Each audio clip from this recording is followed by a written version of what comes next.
sort du club Big Data, Smart Data qui était consacré aujourd'hui au Third Party Data et au First Party Data, sujet complexe avec plein de termes et acronymes difficiles et en même temps un enjeu important pour le marketing de demain.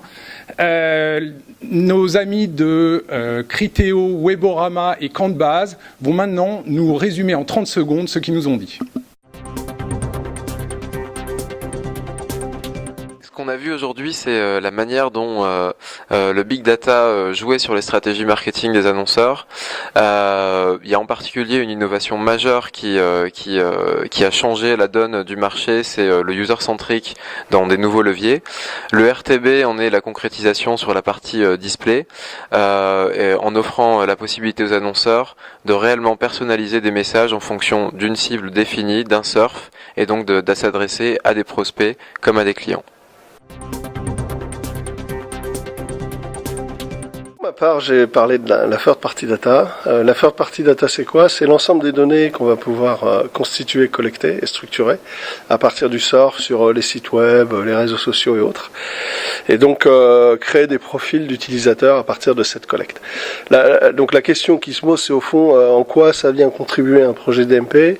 Je dirais qu'il existe deux grands types de projets DMP. Des projets qui ont pour vocation à structurer la donnée de surf sur son site pour enrichir ses programmes CRM, donc enrichir sa connaissance client, et des projets qui vont plutôt être orientés sur l'optimisation de ses actions médias, et donc pour lesquels en fait la donnée de surf sur le site peut ne pas suffire et a vocation à être enrichie par d'autres données, notamment pour aller trouver, au-delà de mieux connaître qui sont ses visiteurs et quelles sont leurs attentes et leurs intentions, d'aller trouver les jumeaux des visiteurs qui vont soit sur telle catégorie de produits, soit convertir sur un produit, etc. Et donc ainsi pouvoir optimiser ces actions médias. Donc voilà en 30 secondes ce qu'est la Third Party Data et à quoi ça sert. Pour ce qui concerne les First Party Data, j'ai présenté l'ensemble des informations qui décrivent les clients et les prospects. Ce sont des informations qui proviennent essentiellement du système d'information de l'entreprise, du monde web en général et des données de réaction suite aux différentes actions de marketing relationnel. Ces informations permettent d'améliorer le ROI des campagnes et d'améliorer la connaissance client.